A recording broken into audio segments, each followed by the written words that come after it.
Before we start, a quick note about what this channel is and what it isn't. This isn't a recap channel, and it's not a highlight reel. We're here for the parts of Panem that happen after the cameras turn away. The systems behind the games, the contracts hidden inside victory, the lives that keep unfolding long after the anthem ends. Each video on this channel is built to slow things down, to follow the logic the capital relies on, the details it hopes you won't connect, and the people who live with the consequences year after year. If that's the kind of Hunger Games analysis you're looking for, you're in the right place. Subscribing just means you'll keep a seat here when we move on to the next story. Now, let's start where Panem always wants you to stop paying attention. One house in Victor's village still has its lights on. Everyone else in the district is asleep. The square is dark, the mines or the factories are quiet, the last train has already rattled past. But in that one mansion, a single window glows. Someone is awake, watching, remembering the arena. And somewhere in the capital, President Snow is awake with them. Here's the real question. Out of every luxurious house Snow built for his champions, why does this one keep him up at night more than any other? Why does one surviving victor bother him more than the districts, more than the rebels, more than another year of games to plan? Snow's power rests on a simple pattern. You lose the games, you die. You win the games, you live. But you belong to him. At face value, Victor's village is the promise that this bargain works. A mansion, food, safety from the reaping. The message to every district child is clear. Endure the arena and you never fear it again. But what if he misread just one survivor? Snow only has to make one real mistake. Let one wrong victor walk out of the arena alive. Let one person keep their mind, their defiance, or their leverage when they should have been broken. And suddenly, the whole system he built, the trains, the mentors, the televised trauma tours, starts to turn against him. So the question isn't just, who started the rebellion? We know Katniss becomes the Mockingjay, the obvious symbol, the face on the screen. The deeper question is, which living victor became a long-term, unfixable problem for Snow's control strategy? Who turned the games from his weapon into theirs?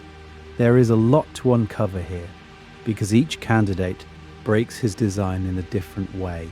Hamish Abernathy, the drunk in District 12, who once used a force field glitch to humiliate the game makers and expose a capital weakness they didn't even know they had. Finnick Odair, the capital's golden boy from District 4, adored on camera while quietly collecting secrets and blackmail that could ruin Snow's closest allies. And then Katniss Everdeen, the girl on fire who never wanted to be a career, never wanted to be a symbol, and yet instantly commands more hope in the districts than Snow can safely tolerate. Maybe even a dark horse victor you don't think about, someone whose survival changes who mentors whom, which alliances form, which tributes learn the truth about the capital. This is where we talk about the contradiction at the heart of Snow's strategy.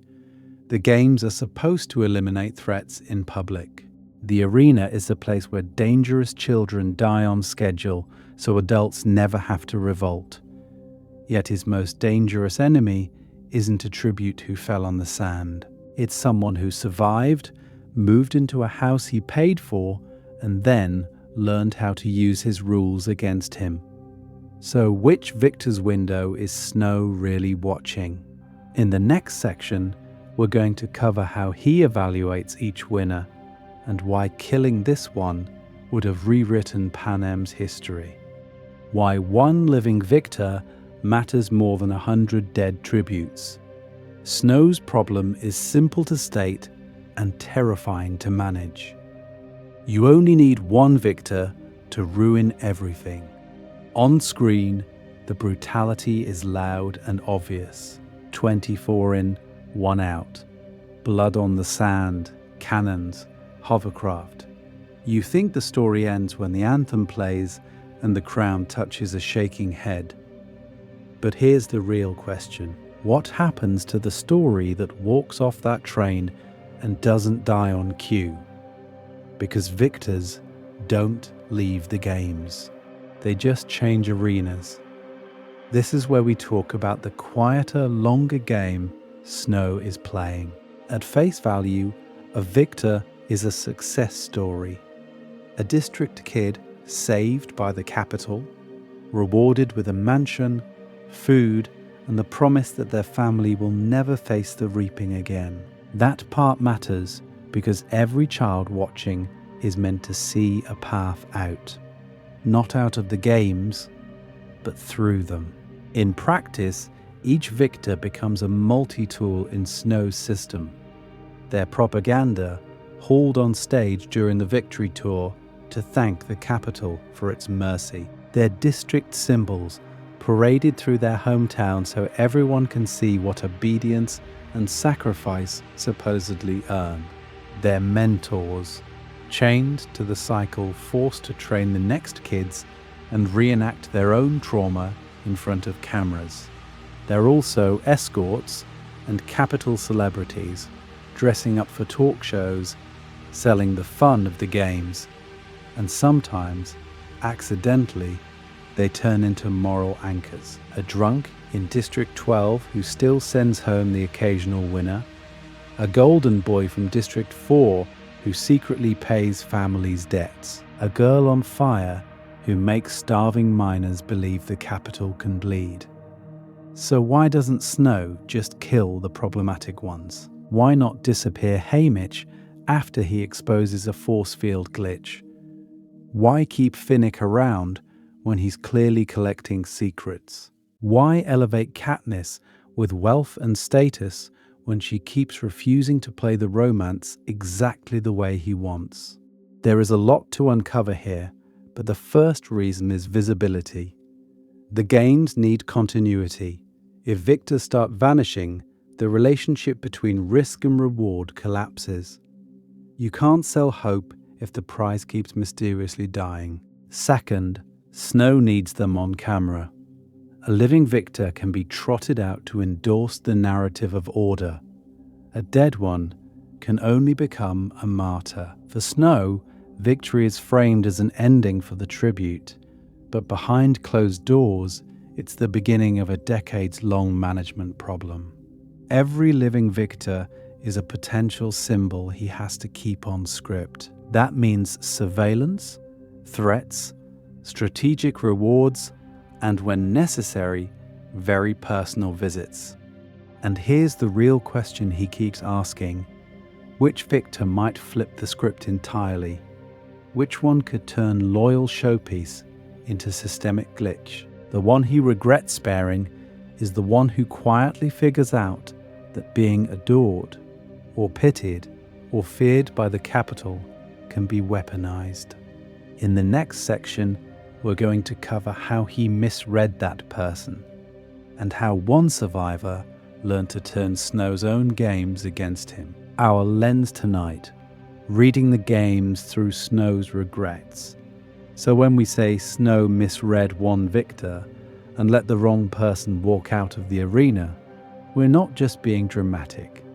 We're making a very specific claim.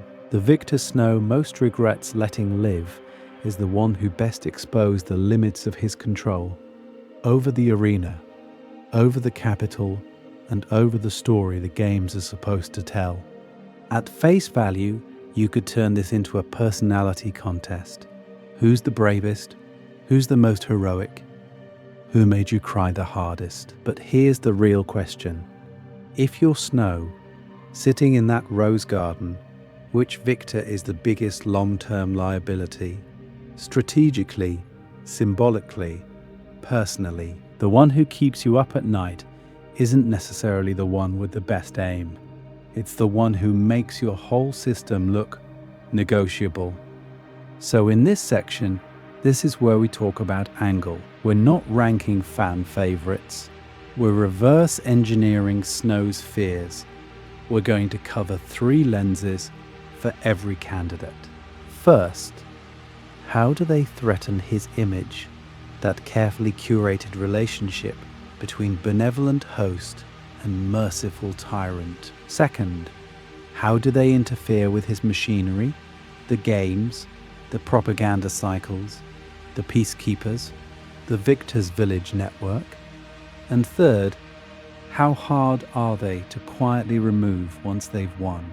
Because remember the promise, win and the horror stops. You get a house, food, safety for your family. That promise is the bait that keeps districts sending children in with some shred of hope instead of open revolt. But the reality, victors are monitored, paraded, and, when they become inconvenient, reaped again or disappeared. The victor Snow truly regrets is the one who slipped through that net, who turned those surveillance lines and media appearances into leverage instead of chains. Think about Haymitch exploiting a force field glitch and making the arena itself look faulty.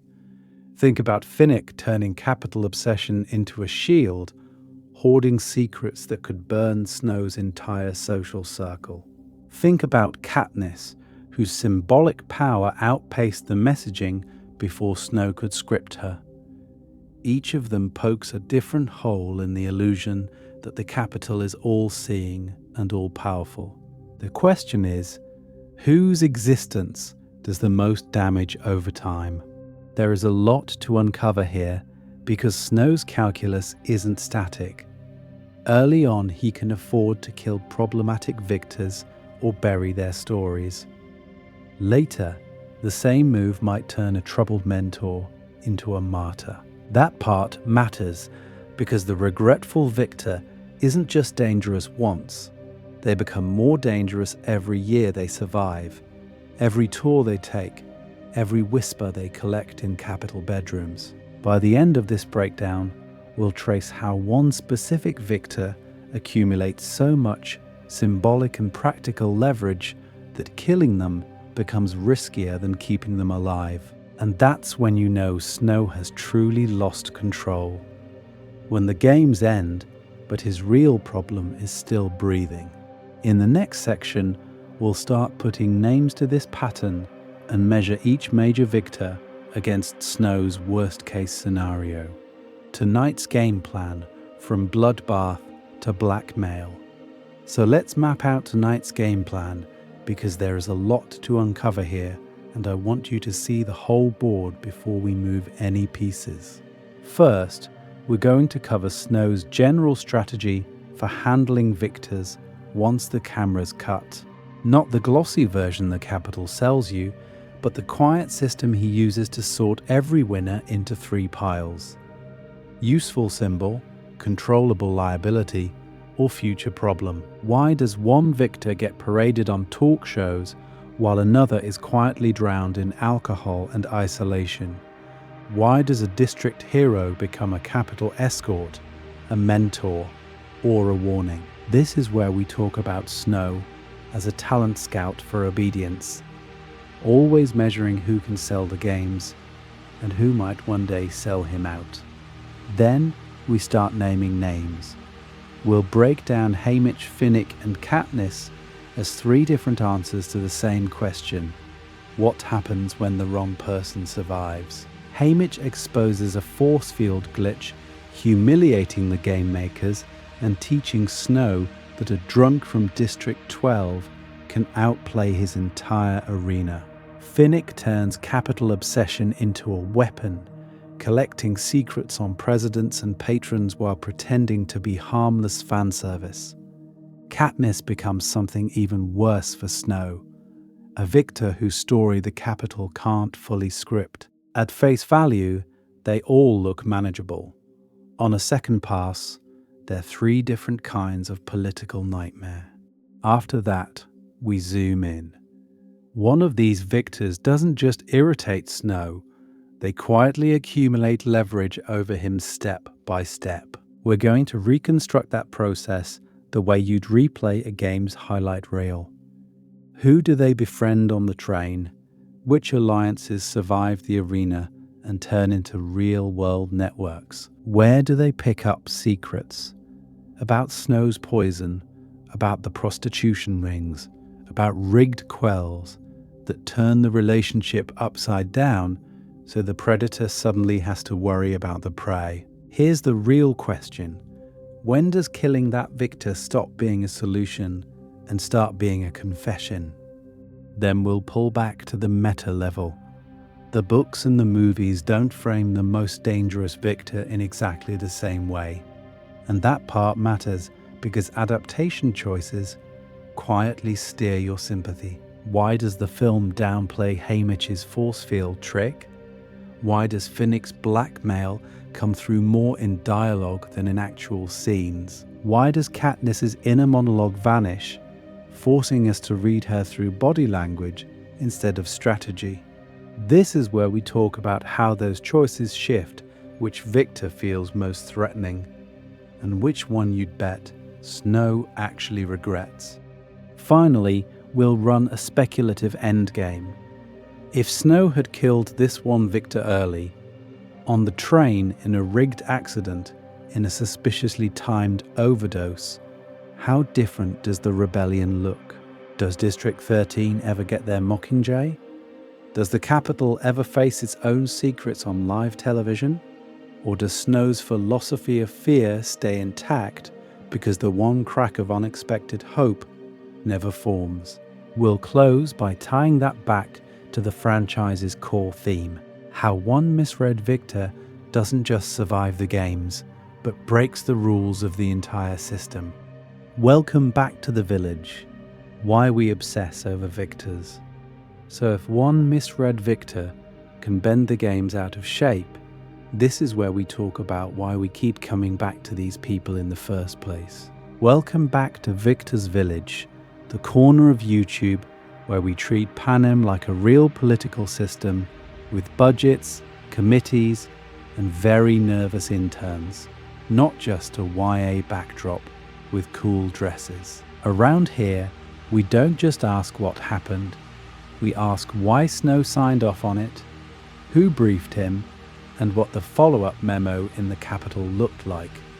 If you're new, the short version is this. We're going to cover the Hunger Games the way you'd cover an actual authoritarian state. We've already broken down why Victor's Village exists as a tool of control, how the Quarter Quells rewrite the social contract, and how Snow uses public spectacle as both punishment and promise. At face value, it's just a fancy suburb. Underneath, it's a psychological weapon pointed at every district. That part matters because it means every victor is a long-term political project, not a one-episode character arc. We've talked before about why the third Quarter Quell was such a major mistake for the Capitol, how reaping from the pool of victors shattered the belief that winning meant safety. Now we're asking a sharper question. Out of all those projects, which one does Snow regret most? And what does that regret tell us about the system he built? If you're someone who pauses the movie to zoom in on a map of Panem, or rewinds the scene where Haymitch hits the force field just to wonder who got fired in the Game Maker control room, this is your place. This channel is basically the advisory council Snow wishes he had. We obsess over tiny details, one force field glitch, one capital affair, one offhand comment on Caesar's show, and then trace how that tiny crack runs all the way up to the presidential mansion. For returning viewers, yes, we're looping everything back in. The design of the Quarter Quells, directly relevant to how Snow ranks his victors by threat level. His use of public spectacle, central to why he lets some tributes live as symbols instead of martyrs. Even Victor's village itself, sitting untouched after District 12 burns, becomes a clue in his ongoing relationship with the people who survived his arena. Here's the real question, and it's our pivot into the rest of the video. If you could stand in Snow's office and look at his mental danger board, the private list of victors who keep him up at night, who's at the top, and why wasn't that person quietly erased? In the next section, we're going to walk through that list as if we're in the room with him, weighing Haymitch, Finnick, Katniss and more, and asking which surviving victor turned his own games into the beginning of his end. And if that's the kind of political autopsy you enjoy, you know where to find us next. Snow's playbook, how he normally deals with dangerous victors. So if Snow is lying awake, replaying one decision about a victor he let live, we have to back up and ask, how does someone even slip past him in the first place? Because Snow doesn't just toss a crown on your head and send you home. He runs an evaluation. At face value, the post-games tour looks celebratory. You wave from trains, do interviews, visit each district. But here's the real question. What is Snow actually watching during all of that? He's reading your temperament. Do you cry on cue, or do you go flat and dead-eyed? He's testing your loyalties. Do you praise the capital without prompting, or does your mouth tighten every time someone mentions the games? Public charisma versus private defiance becomes its own scoreboard. This is where we talk about the quiet meetings, the private congratulations in his rose-scented office. He asks soft questions about your family, your plans, your talents, and what he's really measuring is usefulness. Can you sell hope back to your district? Can you charm the capital? Or are you going to turn that victor status into a rallying point that the games were never meant to create? Once he's filed you in the right mental drawer, the toolkit comes out. Luxury first. The mansion, the food, the hot water on demand. That part matters because it creates a relationship of debt. The capital gives, therefore you owe. Then he layers on the trauma he knows you're already drowning in. Mandatory mentoring, parades, interviews that force you to relive kills on camera. You want silence? Too bad. Your nightmares are now a scheduled broadcast. And if that's not enough, he escalates. Addiction, for victors who reach for the bottle or the needle to cope, becomes an easy leash. Sexual exploitation for those with Finnick-level beauty. The capital's most powerful citizens get access, and Snow gets leverage. Threats to loved ones seal the deal. The promise is always the same. Your survival is conditional. One wrong move, and it's gone. We're going to cover examples because you've seen the end results all over the series. The broken mentors who shuffle through the training center, the compliant escorts and victors who smile on cue, who drown themselves in capital excess so thoroughly they pose no organized threat. They're not free, they're just contained. The games are over on paper, but they're still playing by Snow's rules. But what happens when containment fails? Snow has a contingency chart for that too. There are accidents on victory tours. There are conveniently rigged future games, quarter quells that just happen to pull problematic names. There are quiet disappearances that never make it onto Caesar Flickerman's stage. If a victor survives for decades, that means, by definition, Snow chose to keep them in circulation. And that's the unsettling core of this whole question. The victor he regrets most isn't someone who slipped through a crack. It's someone he looked at early on, weighed the risks, and decided, I can control this one. So who did he misread that badly? In the next section, we're going to sit in that office with him and test each candidate against this playbook. until one victor's file stops making sense. The political math of mercy. Why Snow sometimes spares threats. So we're in that office with him, metaphorically flipping through files. And here's the real question that cuts through all of them. If Snow is as ruthless as the story shows us, why is there even a stack to flip through? Why does a man who bombs districts and poisons rivals keep letting potential rebel symbols walk out of the arena breathing? At face value, the simple answer is fear. Kill the wrong victor at the wrong time, and you don't just lose a tribute. You lose the games. You break the promise that winning means something. And that part matters because the entire relationship between the districts and the capital hangs on that fragile, awful hope. If your child is chosen, maybe they can survive. Maybe they can be the one in the mansion on the hill. So this is where we talk about useful symbols. A dead tribute is a tragedy. A living victor is a billboard.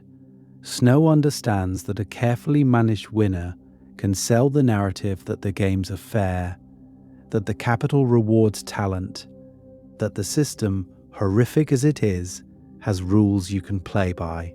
That's why he doesn't erase every problem. He repackages some of them. Haymitch is a perfect example. His quarter quell win exposes a force field flaw and humiliates the game makers. On paper, that's an execution level offense, so why spare him? Because a drunk, broken mentor from a poor district is politically useful. He proves you don't have to be a career to win.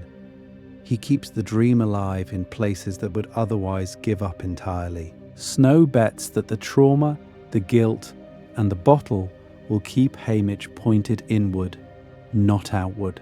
That's the core of Snow's math. Short-term optics versus long-term risk. In the short term, killing a beloved victor, someone the capital audience has cried over, cheered for, bought merch of, creates questions. Why did this hero accidentally die? Why does the district suddenly look restless? So he waits. He monitors. He assumes the games themselves have already done most of the work for him, because Snow is banking on damage.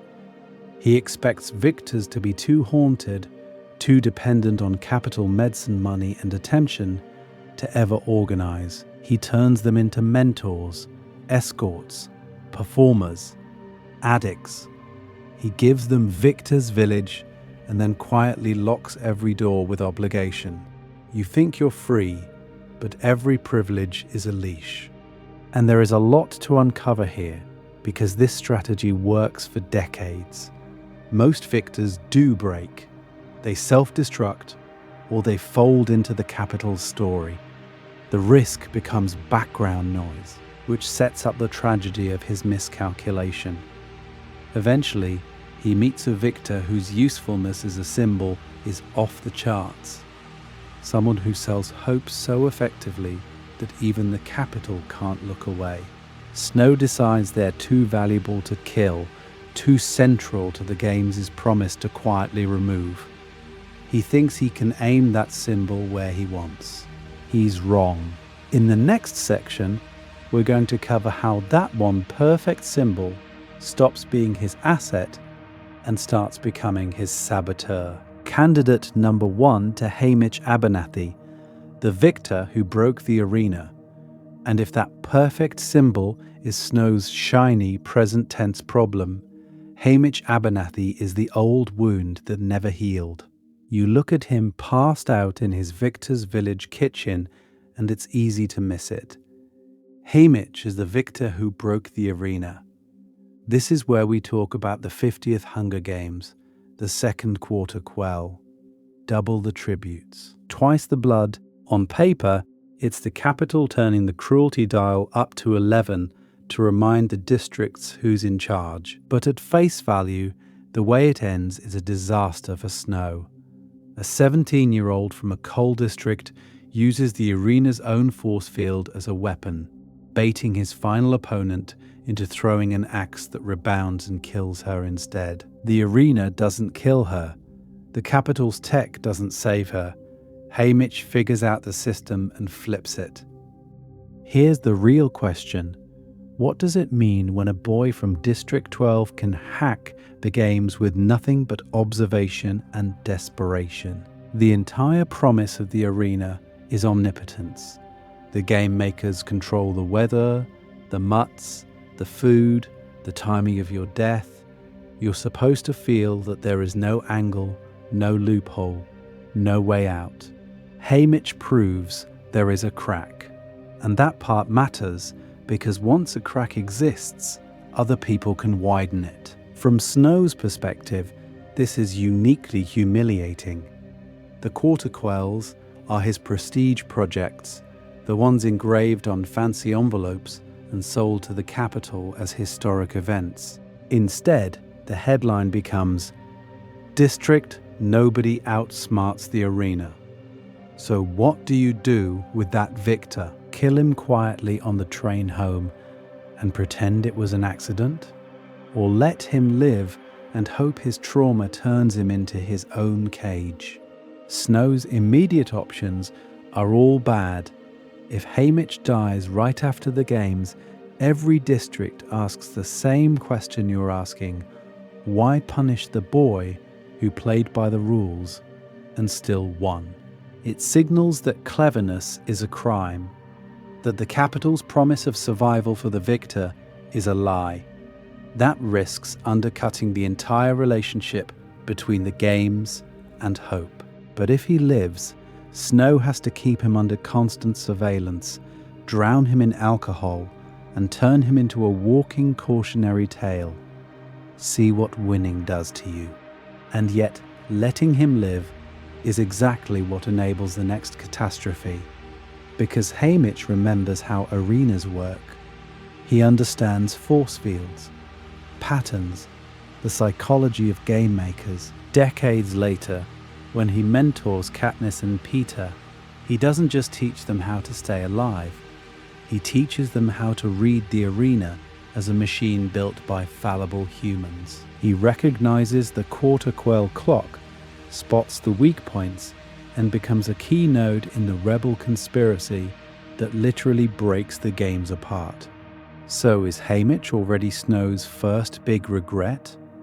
The proof that sparing a smart, bitter victor can grow into a long-term strategic nightmare. Hold that thought, because in the next section, we're going to cover the one person who takes Haymitch's quiet rebellion and turns it into open war.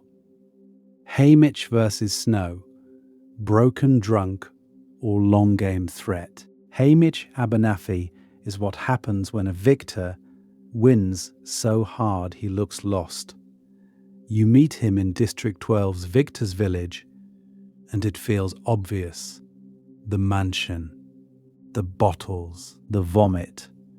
At face value, he's the Capitol's favorite outcome. A man so broken by the games that Snow doesn't even need to finish the job. He's alcoholic, abrasive, and apparently allergic to basic hygiene. He sleeps through strategy sessions, falls off stages, and insults the very tributes he's supposed to help. Any kid watching from the seam sees the promise of the village and then sees Haymitch and thinks, is that what victory does to you? That part matters because Snow doesn't just want to punish the districts. He wants to make the whole system of hope feel rigged and pointless. From Snow's perspective, this is efficient. A traumatized mentor who numbs himself is predictable. He's not touring the districts giving speeches about resistance. He's not building a coalition of victors. He's not even sober enough apparently to remember what he had for breakfast, let alone orchestrate rebellion. You can almost hear the Capitol's quiet conclusion. Haymitch is contained. But here's the real question. What if that containment is an act? This is where we talk about the long game hiding under the hangover. Because once you pull back the curtain, Haymitch is doing everything Snow is afraid a victor might do. He's gathering intel on the games, he's mapping patterns, force fields, mutts, sponsors, how the arena itself is a weapon. He remembers that his own Quarter Quell win exposed a force field glitch and humiliated the game makers. Snow never forgets that kind of embarrassment. Haymitch never stops studying how to repeat it. There is a lot to uncover here. While he's staggering through train cars, he's also building a mental archive of capital weaknesses. While he's snapping at Effie, he's quietly testing which peacekeepers can be bribed, which capital citizens are bored enough with the spectacle to become useful. Eventually, he's coordinating with District 13, turning his direct line to the capital into a back door for rebellion. The useless drunk is actually a data hub. So, where did Snow misread the relationship? Did he underestimate Haymitch because the coping mechanisms looked like defeat, not strategy? Or did he make a colder calculation that killing the only victor to ever beat the arena itself would turn him into a martyr the districts could rally around? Snow has a pattern of eliminating threats early, but with Haymitch, he seems to settle for surveillance and slow decay, and that's the danger. By assuming the bottle meant surrender, Snow allowed a mastermind to hide in plain sight, to mentor the one tribute who would weaponize symbolism even more than strategy. Which raises the next question: if Haymitch is the first crack in the system, is he really Snow's biggest regret, or just the rehearsal before the capital meets a victor Snow can't dismiss as drunk at all? Pattern break. What if Snow had killed Haymitch? So let's slam on the brakes for a second and run the nightmare scenario for Haymitch. Snow doesn't tolerate the drunk mentor act. In this version, Haymitch slips on a train platform or accidentally drinks the wrong bottle a few months after his games. The capital mourns its clever young victor on camera, sends a tasteful wreath to District 12, and quietly erases the one person who proved the arena itself could be beaten. At face value, Snow has cleaned up a loose end. But here's the real question. How much does that single removal actually change the story you know? Start with the obvious. No Haymitch means no bitter, half-sober strategist waiting in Victor's village when Katniss and Peter get reaped. Their mentor is probably an older, capital-compliant victor from another district shipped in as a consultant, or some hollowed-out escort who treats the games as an unchangeable ritual. Someone who believes the only promise you can make a tribute is a painless death, not a rebellious win. So what happens on the train? No throwing knives in the wall, no brutal honesty about sponsors, no private deal with Peter to play up the romance. Katniss still has her instincts, but without a mentor who understands the relationship between spectacle and survival, she's just another angry tribute from a poor district. The star-crossed lover's angle might never be weaponized, or it lands as a one-night ratings gimmick instead of a narrative that forces Snow to hesitate. Fast forward to the Quarter Quell. There is a lot to uncover here because this is where we talk about structural consequences, not just coaching styles. Without Haymitch, no one in 12 ever learned that force fields can be hacked, mapped, and turned into weapons. That part matters because his original victory is the proof of concept that arenas are systems, not gods. Take that away, and Beatty's plan to blow out the dome in the third Quarter Quell suddenly looks a lot riskier. Who trusts that the lightning trick will do anything but fry them all if no one has ever seen the capital's tech fail in such a humiliating way? And beyond the tech, who actually knows enough victors to coordinate a rescue? Haymitch is the bridge between angry tributes and organized rebels. No private deals with Plutarch, no quiet alliances with Finnick, Johanna, Beatty. The arena might never crack, the hovercraft never comes. Katniss and Peter either die on screen or are dragged back to the capital with no District 13 waiting in the wings. So does Snow win forever in that timeline? Maybe he buys another generation. Maybe the games keep grinding on, each victor more broken and more isolated. But here's the uncomfortable twist. Systems produce new Haymitches. Maybe it's Beatty, horrified by the tech he's asked to build. Maybe it's Finnick, drowning in capital secrets. Someone eventually notices the pattern, the flaws, the human cost. Which means even killing Haymitch doesn't fully save Snow. It just delays the reckoning. So if Haymitch is a rehearsal, who's the performance? The victor, whose existence doesn't just break an arena, but rewrites the emotional physics of Panem itself. Candidate number 2, Finnick Odair, the capital's golden boy with a knife.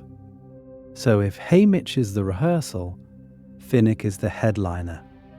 You know his face before you know his story. And that's exactly Snow's problem. Finnick Odair wins his games at 14. Young, beautiful, from a prestige district that already worships the arena. At face value, he's the perfect capital fantasy. The sea green eyes, the trident, the nets of jewels thrown at his feet. He doesn't go home to obscurity. He becomes a long-term celebrity, the victor whose posters never come down. But here's the real question. What happens when the capital's favorite toy starts listening? Because Finnick's victory doesn't end with parades and sugar cubes. It starts a second, quieter set of games. Publicly, he's the heartthrob draped over talk show couches. Privately, he's a victim sold by Snow and his allies to the highest bidders in the capital's upper floors. This is where we talk about proximity. Finnick is forced into relationships with the people who actually run Panem. Game makers, ministers, financiers, donors who fund the arena tech. The promise on screen is romance and luxury. Off-screen, it's coercion. He's escorted to private suites, parties, vacation estates. Every room is full of drunk power brokers who assume the beautiful boy from District 4 is harmless. He isn't. He listens. He remembers. While they brag about mutt budgets and rigged sponsorships, about Snow's poisonings and strategic famines, Finnick is building a mental archive. There is a lot to uncover here, because the very thing meant to break him, sexual exploitation, becomes his leverage. Other victors cope with trauma through alcohol, isolation, or rage. Finnick copes through information. So, why is that uniquely dangerous to Snow? Most rebels start in the districts where Snow can blame unrest on poverty and tradition. Finnick's power base is the capital itself. He knows which official prefers underage tributes, which general ordered which bombing, which socialite paid for which victor's body. That part matters because it means any move against Finnick risks exposing not just Snow, but the entire ruling class. And eventually, he does exactly that. In Mockingjay, Finnick's live broadcast is a weapon, not a confession. On air, he names names. He describes how Snow uses venom and antidote to climb the political ladder, how victors are trafficked as rewards. You're watching the capital's golden boy tear down the capital's golden image in real time. The relationship between audience and president fractures. Capital citizens who adored Finnick's charm now have to ask, if this is what happens to a beloved victor, what does that say about us? about the games we cheer for every year. Finnick isn't a district symbol first. He's a capital darling who flips. That's the nightmare scenario for Snow. The moment hope turns around and starts talking back.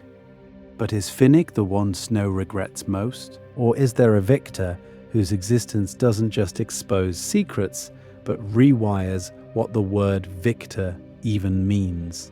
Finnick's leverage. When your propaganda piece knows too much. So if Finnick is the capital darling who flips, why doesn't Snow just remove him? You poison a few glasses of champagne, blame the stress of mentoring, and suddenly the problem solves itself. But here's the real question. Who notices? Because Finnick isn't just a victor, he's a fixture. He's in every party, every broadcast, every whispered conversation in a penthouse bedroom. His existence is baked into the capital's self-image. At face value, he's proof that the games can produce beauty, romance, and a very photogenic form of hope. That part matters because Snow's entire relationship with the capital audience depends on consistency. You can't kill the poster boy without killing the promise you've been selling. Survive the arena and you'll be adored forever. If Finnick slips in the shower, the same people Snow needs entertained and compliant suddenly have questions. Why him? Why now? And if the capital elite start asking why, the games stop being a spectacle and start being a threat. So Snow is trapped in his own propaganda. Finnick's real power isn't in District 4, it's in the capital itself. He has direct access to the people the games are designed for. When he walks into a room, the mood shifts, sponsors listen, game makers flirt, ministers overshare. He can nudge an opinion with a single offhand comment, and that's a different category of danger than a bitter victor sulking back home in their village. This is where we talk about leverage. Snow's usual tools are simple: exploitation, fear, isolation. With Finnick, he doubles down.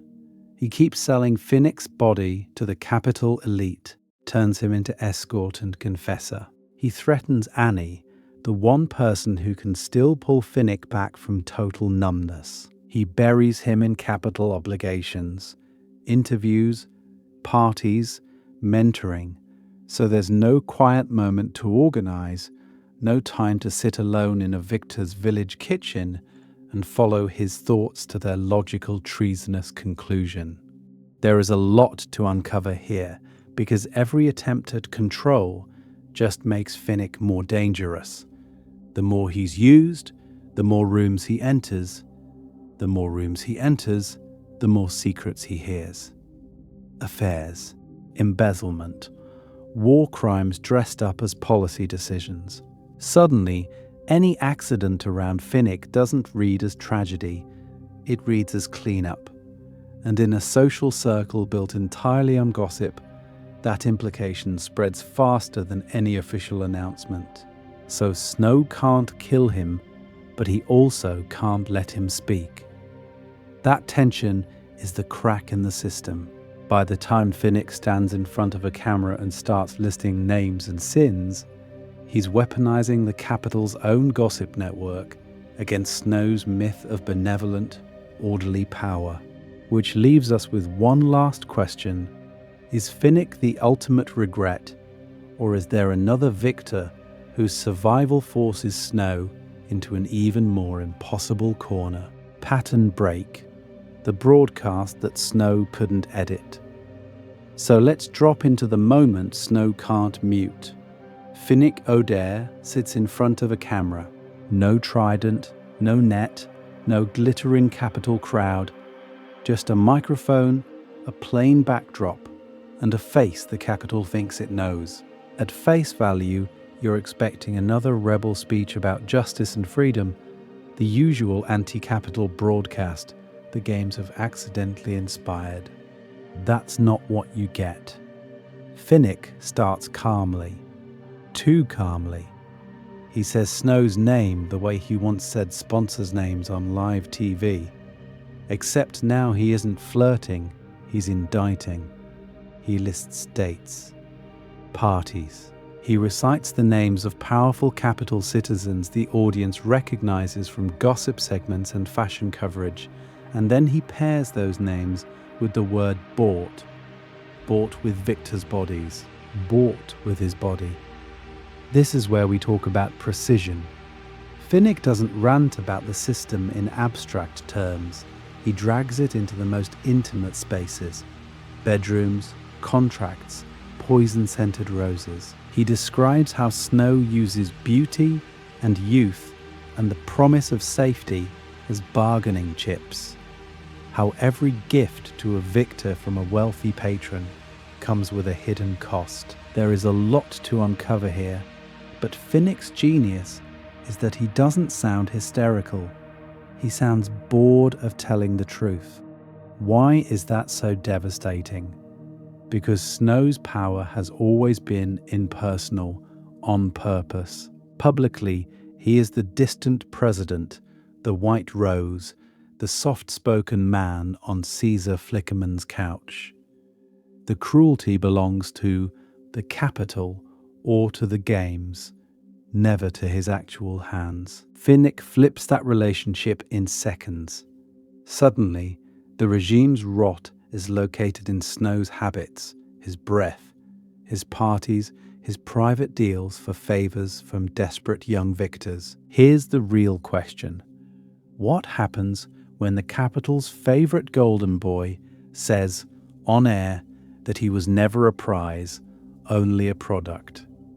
For capital viewers, this is a pattern break.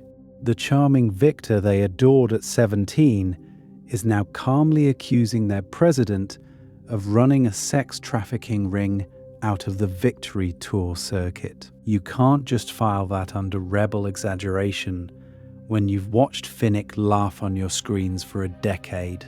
Meanwhile, in the districts, the effect is different but just as sharp. They already know suffering. They live it. But hearing that even victors are puppeted, coerced, and sold confirms that the games are not random cruelty. They're engineered, systemic, orchestrated from Snow's office straight into Finnick's bed. That part matters because it turns vague anger into targeted rage. And here's the crucial detail. Snow can't cut the feed. No editing bay, no carefully trimmed interview. This is raw, unfiltered counter-propaganda delivered by the very assets Snow once marketed as proof that the games could create happiness. The victor he dressed in gold is now melting his image in real time. So if Finnick can do that with one broadcast, what happens when another victor doesn't just expose Snow, but rewires what hope itself looks like in Panem? If Finnick ruins the man, maybe the real regret is the victor who ruins the story. Because once hope stops looking like a capital love story and starts looking like open defiance, Snow's entire strategy for Victor's village and for the games starts to collapse. Candidate number 3, Katniss Everdeen, the victor who refused the script. So when hope stops looking like a capital love story, who does it start to look like instead? In Panem, the answer walks out of the 74th arena, holding a handful of poisonous berries and the entire games by the throat. This is where we talk about Katniss Everdeen. At face value, you remember the scene as a romantic stunt. 2 tributes from the same district, star-crossed, choosing death over killing each other. But here's the real question. What actually terrifies Snow in that moment? The love story, or the fact that Katniss threatens to end the games themselves? The Nightlock isn't just a prop, it's a refusal to participate. She turns the arena from a spectacle into a hostage situation. with the capital's prestige as the hostage. Victors are supposed to win by being the best at the capital's game, strongest, cleverest, most ruthless. The unspoken promise is clear. If you play hard enough, if you survive, the capital will reward you and the games will go on. Katniss wins by making sure the games cannot go on. She forces a live rule change on air, in front of every district, proving that the rules are not sacred, they are negotiable under pressure. That part matters, because once people see the rules bend, they start to wonder why they can't be broken. There is a lot to uncover here about why this is unprecedented. Haymitch exploited a glitch. Finnick exploited the capital's desires. Other victors bent conditions, but none of them ever held the entire narrative hostage. Katniss doesn't outfight the arena, she delegitimizes it. If both tributes die by choice, the games fail their basic function as punishment and entertainment. Snow can't allow that, and everyone watching sees him blink first. So now, Snow has a problem walking around in a fancy new house in Victor's village. In the districts, Katniss is the girl who beat the capital at its own games. In the capital, she's the heroine of a tragic romance, the face of a story they can't stop replaying. She's a victor, but also a question mark. What is the relationship between her survival and the capital's authority now? Snow's first move is not to crush her, but to reframe her. She must not be a rebel. She must be a love-struck girl who acted out of emotion, not politics. So we're going to cover it up with roses and interviews and a forced promise. Keep selling the romance with Peter, convince the districts this was about feelings, and maybe the damage can be contained. The propaganda tour, the staged wedding, the constant pressure to smile, they're all attempts to shove the nightlock back into the bottle. But Katniss is uniquely dangerous because she doesn't just survive the arena, she changes what survival means. Winning no longer equals obedience, or safety, or the end of the games. It equals leverage. And Snow will spend an entire quarter quell trying and failing to take that leverage away.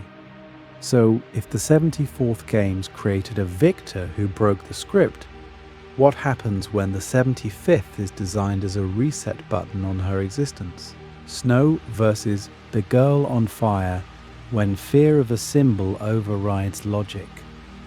The 75th is supposed to erase Katniss. Instead, it proves Snow has already lost control of her.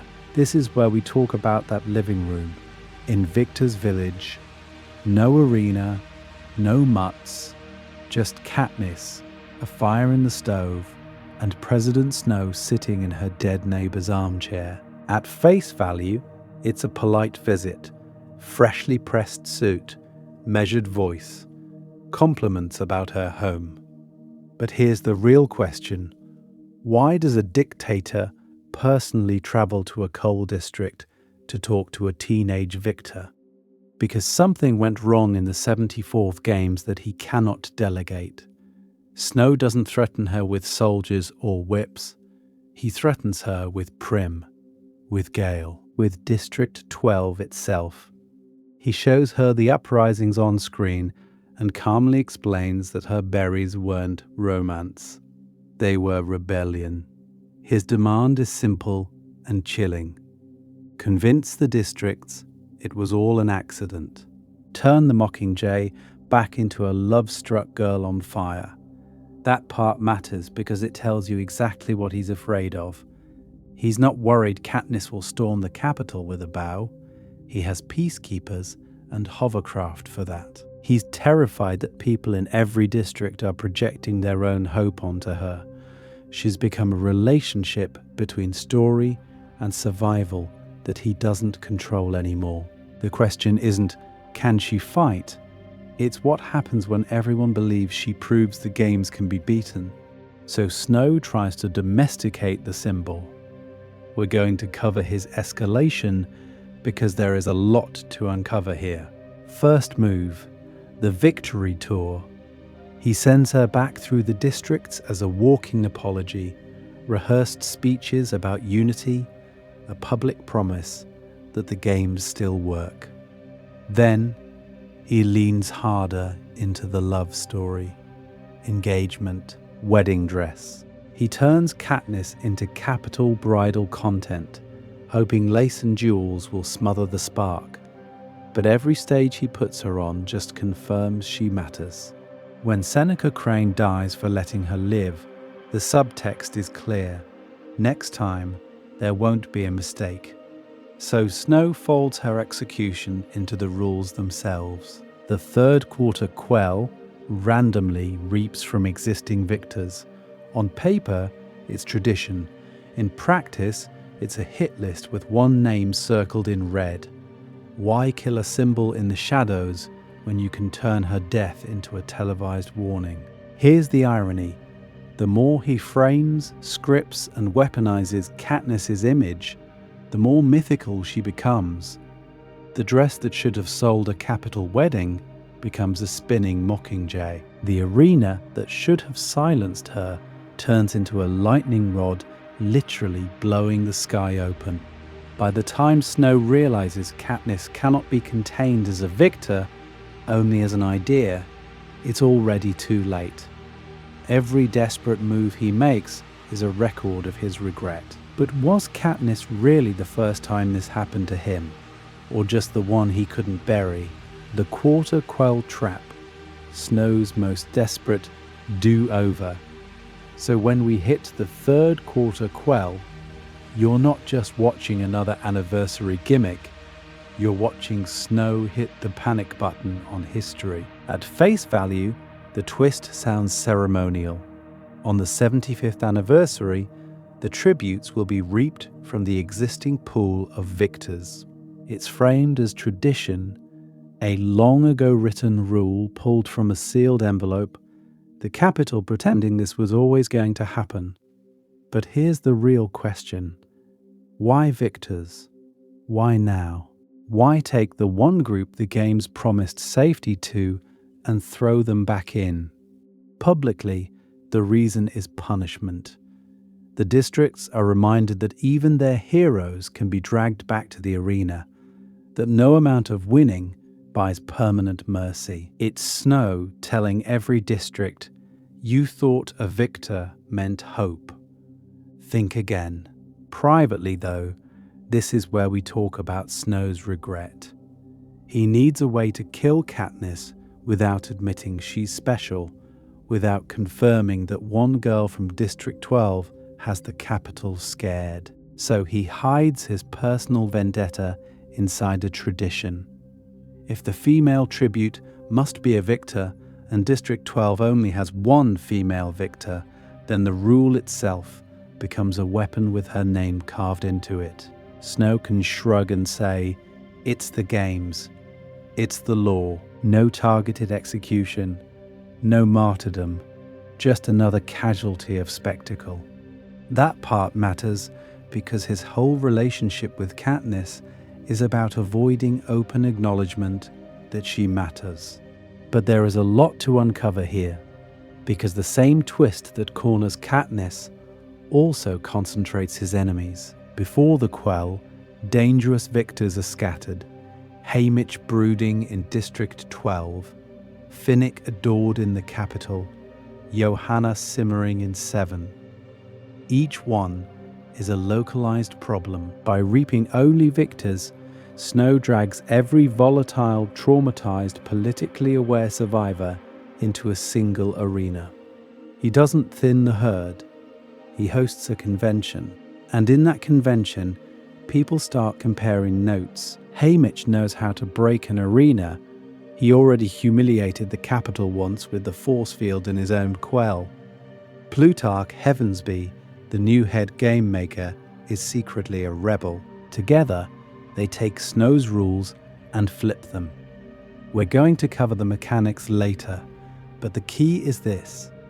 The extraction plan only works because the Quell gathers the right victors with the right skills in one place, at one time. Snow thinks he's staging a purge. What he actually funds is a jailbreak. The lightning tree, the wire, Beatty's plan to fry the force field, none of that happens if this is a normal games with random terrified teenagers. You need mentors, alliances, people who understand the system well enough to weaponize it. So, the arena explodes. Katniss is lifted out instead of buried, and the 75th Games, structurally redesigned to erase his earlier mistake, become the exact moment his system cracks open on live television. If you want the clearest evidence that Snow regrets letting Katniss live, it's this. He rebuilds the entire Games around getting a do-over, and the only thing he manages to kill is the illusion that the Games can ever keep control. But here's the uncomfortable follow-up question. Was the Quell a misread of Katniss, or a deeper misread of the victors he thought he'd already broken? The real question, Haymitch, Finnick, or Katniss, who hurts Snow most? So if the Quarter Quell is Snow's giant misread, here's the real question. Which victor did he misread the most? Because not all threats to Snow's power hurt him in the same way. To sort this out, we're going to cover 3 kinds of damage: tactical damage, breaking arenas, exposing secrets, embarrassing the game makers; symbolic damage, inspiring the districts, shifting capital opinion, changing what people think is possible; and structural damage, forcing rule changes, triggering rebellions, rewriting the relationship between the games and power itself. Start with Haymitch. On paper, he is every capital parent's cautionary tale. Drunk, abrasive, safely dismissed. But tactically, he is a nightmare. He wins his Quarter Quell by exploiting a force field glitch the Capitol didn't even know was exploitable. That part matters because it proves the arena isn't an all-powerful god, it's a fallible machine.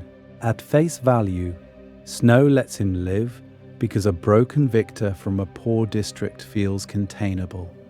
In reality, Haymitch spends the next 24 years mapping the system from the inside. He mentors, he studies games, he figures out sponsors, trains, schedules, weak points. His tactical damage compounds into structural damage when he helps design the plan to blow out the arena in catching fire. But symbolically, he's mostly local. District 12 kids whisper about him. Capital viewers roll their eyes. Haymitch hurts Snow's machinery, but he doesn't rewire the story the Capitol tells itself. Finnick is almost the inverse. This is where we talk about Capitol-facing damage. He's adored in the Capitol, a teen victor turned celebrity. While they're feeding on charm and abs, he's quietly collecting blackmail, names, affairs, the truth about Snow's poison, and the abuse of victors. When he finally broadcasts in Mockingjay, he detonates that cache on live television. The Capitol elite hear their own secrets used against them. That is devastating. But notice the timing. Finnick's biggest moves hit late, when rebellion is already burning. In the districts, he's respected, but he isn't the central rebel icon. His symbolism is powerful, yet secondary, amplifying a wave that's already rising. Katniss is different. From the second she volunteers, she fractures the script. Her berries stunt is both tactical and symbolic. She breaks the single winner rule and turns the game's promise of hope into a threat. Let them both live or lose the whole show. Snow caves, and that part matters because it's the first time a victor publicly forces his hand. Then it keeps happening. 2 games broken. the quarter quell repurposed into an extraction mission, the Mockingjay image spreading through every district long before she ever agrees to be a formal symbol. Children in the seam, stylists in the capital, rebels in 13. They all start asking the same question: if she can defy the arena, what else can change? From Snow's perspective, that's the core problem. Haymitch exploits his system. Finnick exposes his secrets. Katniss rewrites what people believe is possible. She doesn't just survive the games. She makes everyone see that the games can be survived as a system. And once that belief exists, no amount of white roses can put it back. So if Snow could erase one victor from history, it isn't the man who broke his force field or the one who broke his privacy. It's the girl who broke his story. Which raises one final question. How do you design Victor's village for someone whose very existence threatens to burn the blueprint down? Hope versus fear.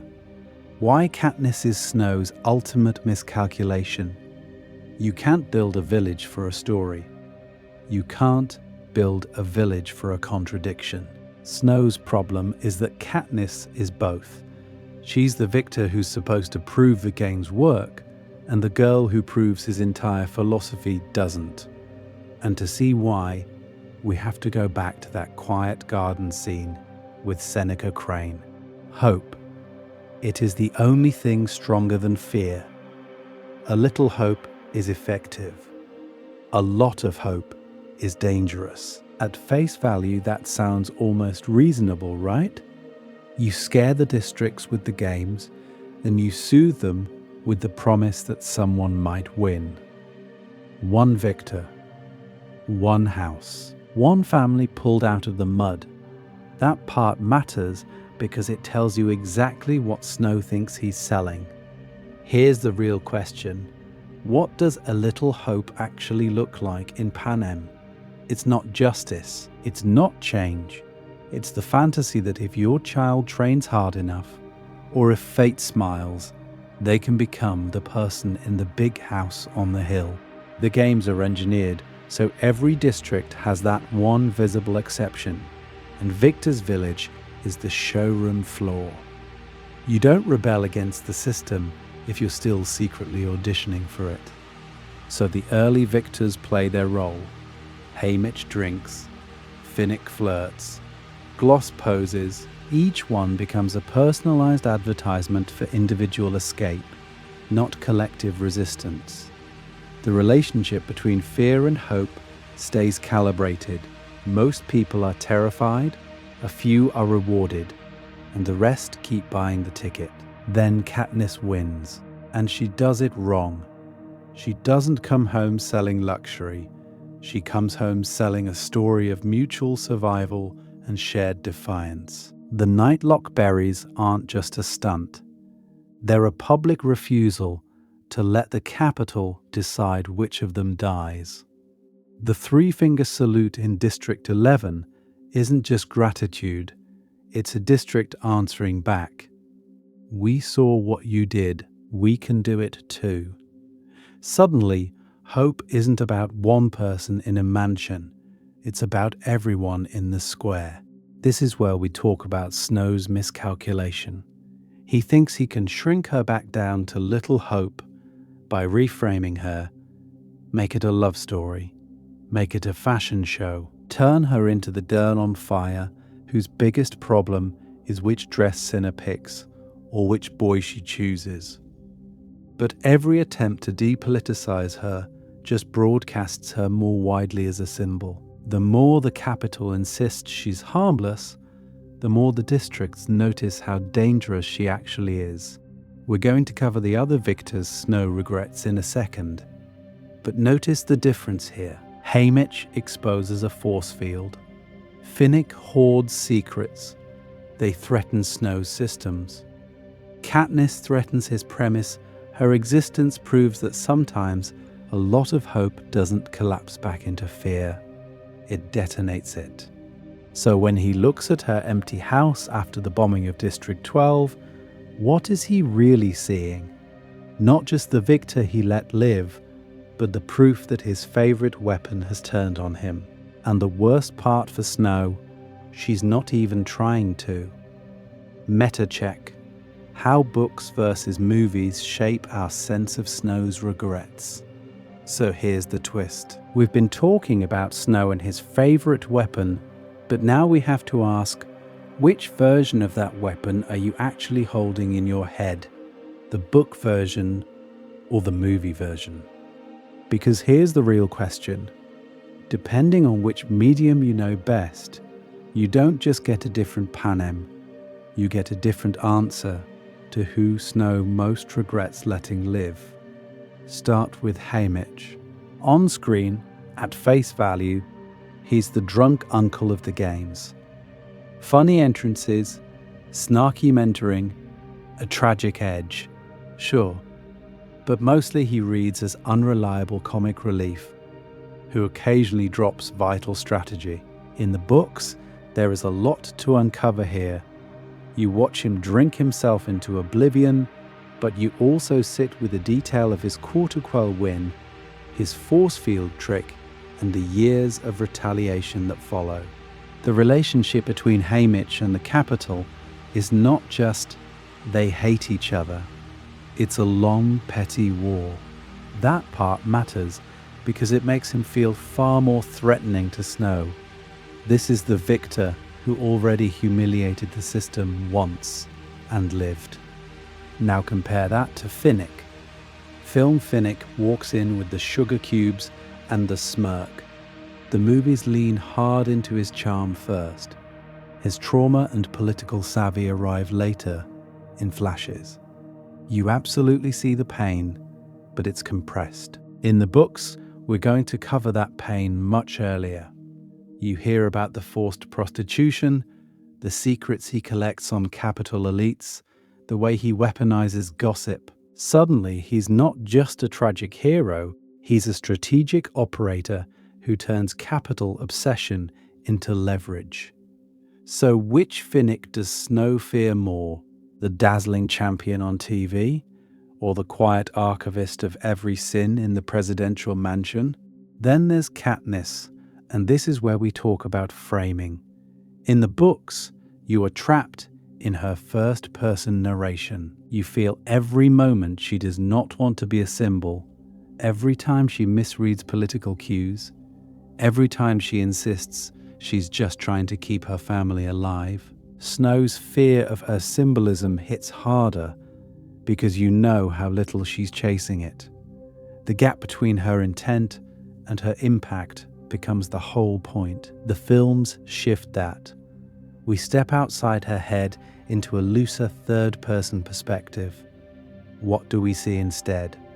The spinning wedding dress, the burning Mockingjay transformation, the arena dome exploding in a single iconic shot, the broadcasts of her singing in District 12's ruins.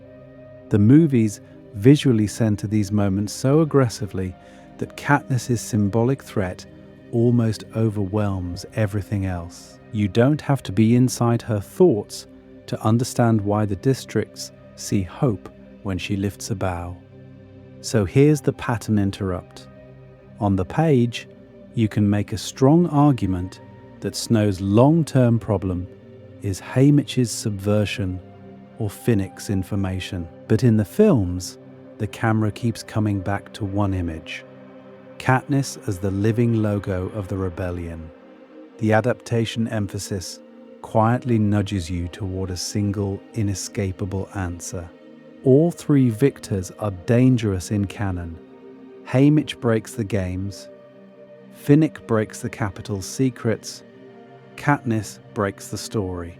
But when the movies turn her into the visual center of every escalation, they teach your brain that she's the regret Snow can never escape. And if the story is teaching you that, what does that say about the story Snow is trapped in? What if Snow had killed Katniss, rewriting Panem's endgame?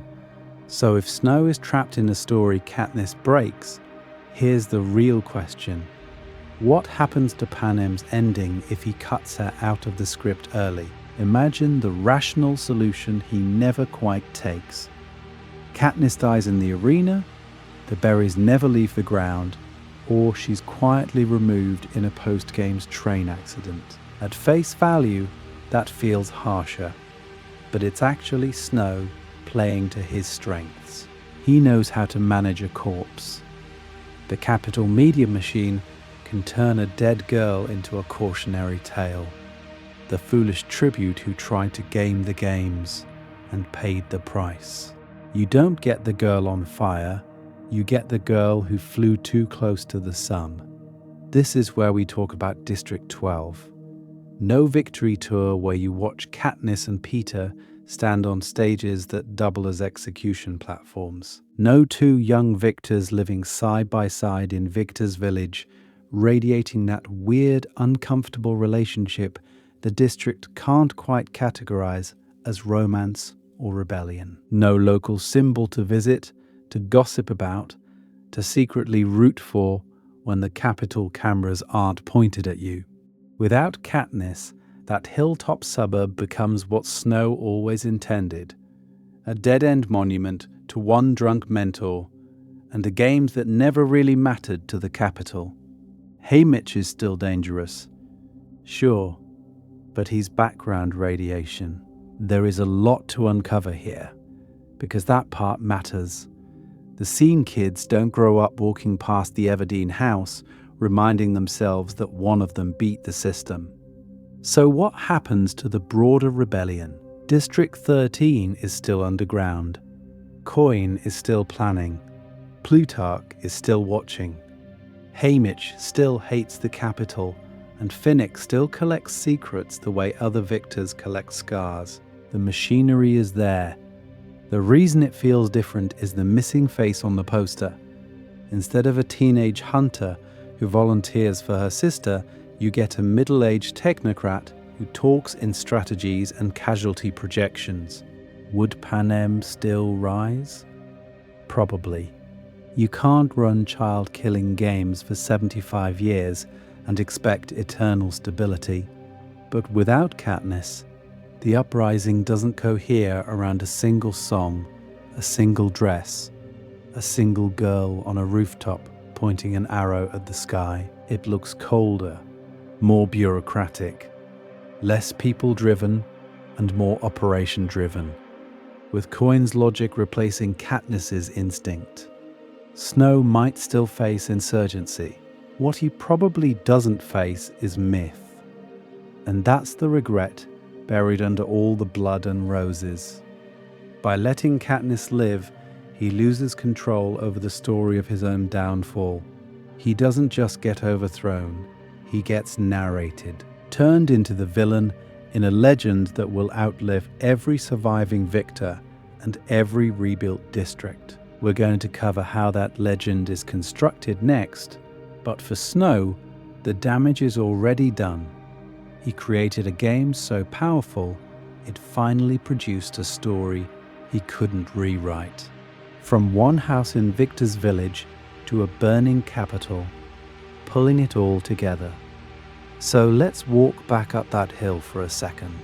You remember the shot, Victor's village in District 12, a ring of perfect houses in a dead district, and only one of them with the lights on. At face value, it's just Katniss's house, the home of the girl who won the games. But here's the real question. What does it mean that the one lit house belongs to the victor who won by breaking the rules? That image is Snow's entire problem in miniature. Victor's village was designed so each district could point to a single address and say, that's what happens if you play along. But Katniss's house is the address of a glitch. She survives through a double suicide bluff, forces the capital to swallow the nightlock, and then moves into the mansion that's supposed to sell obedience. That part matters because every time a child in 12 looks up at that hill, they aren't just seeing wealth. They're seeing a story the capital didn't fully script. Now plug Haymitch and Finnick back into that picture. On paper, they're both already major headaches. Haymitch wins his quarter quell by exploiting the arena's force field, humiliating the game makers, and exposing a structural weakness Snow would rather keep mythical. Finnick is the capital's golden boy, adored on screen, and off screen he's quietly collecting blackmail on the most powerful people in the nation. Either one on their own is dangerous. So why don't they topple the system first? Because this is where we talk about amplification. Haymitch has information. Finnick has leverage. But Katniss has the one thing Snow can't manufacture on command: uncontrolled, collective hope. She becomes the symbolic center that lets their damage sink up. Haymitch's bitterness and Finnick's secrets orbit her. The victor's private suffering becomes public narrative the second she steps into the role of the Mockingjay.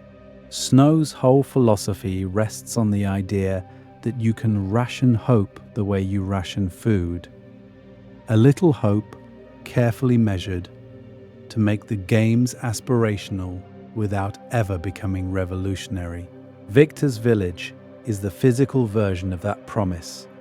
Luxury fenced off, visible but unattainable, always contingent on good behavior. But once Katniss weaponizes berries on screen, once she volunteers for her sister, once she mourns Rue and salutes District 11, hope jumps the fence, and it spreads faster than fear. So when we say Snow's greatest regret is letting Katniss Everdeen live, it's not just that she survives her first arena, it's that he lets her live long enough to become something he doesn't believe in, a victor he can't convert back into a controllable asset, a story that keeps rewriting itself every time he tries to contain it. And that circles us back to the bigger frame. Victors aren't just traumatized winners, they're long-term variables in a political equation. Each one is a test of Snow's read on human nature. Misjudge Finnick, you get secrets leaking. Misjudge Haymitch, you get a strategist embedded in District 12. Misjudge Katniss, and the entire system built to be unshakable starts to tilt. One miscalculated survivor, one lit house in a bombed-out district. So the question we're going to cover next is, how does that single house turn into a burning capital on every screen in Panem? Your turn in the arena. Debate Snow's biggest mistake. So now it's your turn in the arena. Not with a bow or a trident, with a question. We've argued that Katniss is the victor Snow most regrets letting live. But here's the real question. Do you agree, or do you think his real mistake is hiding in plain sight in another district? When you look at Haymitch breaking the quarter quell with a force field glitch, or Finnick weaponizing capital desire into blackmail, is Katniss really the only answer? At face value, Katniss is the obvious pick. 2 arena rebellions, a hijacked wedding dress, and suddenly the games themselves turn into a recruitment video for revolution. But this is where we talk about your read on Snow's priorities. Was he more afraid of a symbol he couldn't control, or of a strategist like Haymitch who could teach an entire district how to think around the rules? Or a charmer like Finnick who knows every secret that keeps the capital elite from turning on Snow first? Tell me in the comments, who is Snow's true should have died in the arena, victor? Do you stand by Katniss as the one lit house that ruins his carefully curated darkness? Or is it Haymitch whose victory exposed the game's weak spots? Maybe you think it's Finnick, quietly collecting leverage until one televised confession tears open the capital's illusion of moral superiority. There is a lot to uncover here in how each victor rewrites the relationship between power, fear, and hope. And then there's timing. When do you think Snow realizes he's made a fatal miscalculation? Is it right after the berries, when two tributes force him to break his own rules on live TV? During the victory tour, when the star-crossed lovers can't stop sparking unrest in every district they visit? Or only when the arena sky lights up in the quarter quell and he watches his weaponized victors literally vanish out of his control? Or maybe you think we're still aiming too far out. Maybe Snow's real regret isn't a victor at all, but someone in his inner circle he failed to remove. A game maker who slipped, a stylist who saw too much, a peacekeeper who hesitated at the wrong moment. If you think the real mistake is the person who enabled these victors to rise in the first place, I want to hear who and why. If you're new here, this is the part where we promise the games aren't over. We're going to cover more of these what-if scenarios. The Victor Snow should have killed in the 10th games. The quarter quell designs that almost broke the districts before Katniss ever volunteered. And how each arena is a thesis statement about what the capital fears most. So drop your theory, pick your victor, and tell us when you think Snow felt that first real crack in his control. Because in Victor's village, the games never really end. We just keep replaying the choices that built and broke Panem. And the next choice we pull apart might change how you see every single reaping.